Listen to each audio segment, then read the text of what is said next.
Phakic vitrectomy with crystalline lens is always most difficult. These are some tips and tricks and also some faults which need to be avoided in this surgery. This 45-year-old man presents a temporal retinal detachment, a crystalline lens, and a severe scleromalacia. Scleral buckling was not possible.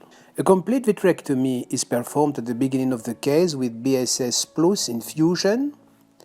The temporal retinal detachment is very mobile and unfortunately, there was no PFO in our operating room that day. So, we lower the settings of the machine in order to perform safely a complete core and peripheral vitrectomy. Kenacort is then injected because vitreous is very clear in order to confirm the posterior vitreous detachment.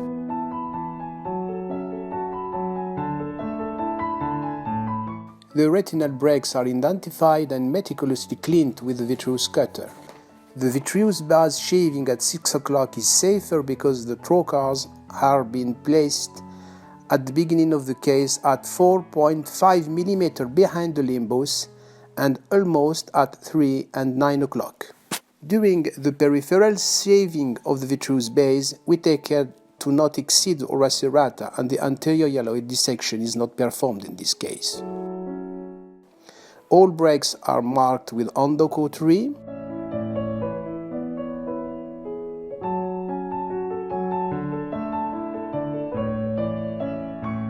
Fluidal exchange is carried out and the eye is tilted in order to drain the subretinal fluid. Nevertheless, some subretinal fluid remains at the posterior pole and the posterior retinotomy is performed. This is a mistake in this case because the retinotomy is too far posterior.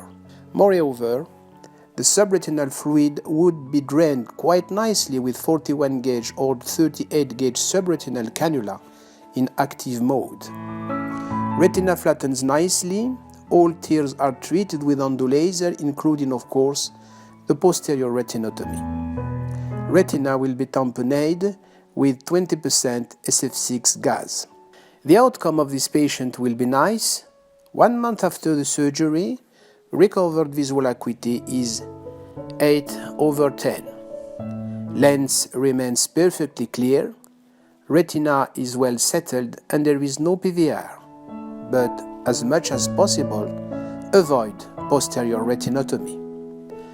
Thanks a lot for watching this video.